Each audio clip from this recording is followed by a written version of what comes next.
réalise des installations qu'on nomme plutôt on crée plutôt ce qu'on nomme des situations qui s'emparent de lieux, qui travaillent ces lieux, leur contexte, leur temporalité et qui cherchent à introduire une fiction dans ces lieux, donc les faire redécouvrir différemment.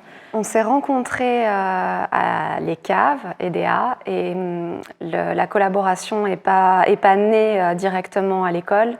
Disons qu'on a été amenés les deux à s'auto-aider dans nos pratiques. Et de là est venue l'idée de collaborer de manière plus étroite jusqu'à réellement fusionner pour faire un travail ensemble. Et ça date à peu près de 2014.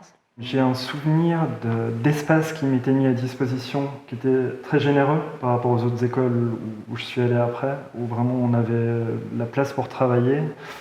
Les profs avaient beaucoup de temps, je pense que c'est toujours le cas, ou en tout cas quand je travaillais aussi à l'EDA, c'était aussi le cas.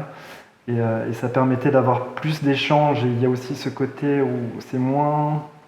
Il y a moins de compétition dans une autre école, on est aussi plus excentré, les gens viennent aussi plus d'endroits différents que d'autres écoles qui sont dans des grandes villes, et ce brassage était assez intéressant. Le MAPS en lui-même, c'est un programme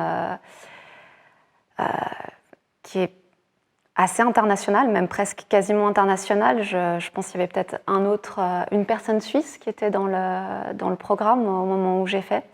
Donc c'était très intéressant de se retrouver propulsé dans un endroit quand même assez étroit, une petite géographie et avec finalement autant de personnes d'horizons différents et d'autres continents. Ça, c'est quelque chose que j'ai beaucoup apprécié. Quelque part aussi, de s'éloigner des grands centres permet aussi d'explorer dans la périphérie de manière, on va dire, plus généreuse. Je pense que c'est adapté à une personne justement qui cherche quelque chose de différent, parce qu'une école comme ça, il n'y en a pas beaucoup, je pense, qui sont comme ça excentrés. Il faut aussi avoir un intérêt, que ce soit, je sais pas, pour la géologie, pour la neige, pour les grands espaces, et aussi justement pour avoir cette idée de prendre le temps. Je pense qu'on a plus de temps ici, on est moins dans la course. Il me semble que peut-être qu'ici, on peut plus facilement se faire aussi sa chance à un certain point. En fait, c'est tout ça la différence ici, je pense. Si on a la maturité et qu'on a envie de faire quelque chose, on a tout le champ des possibles.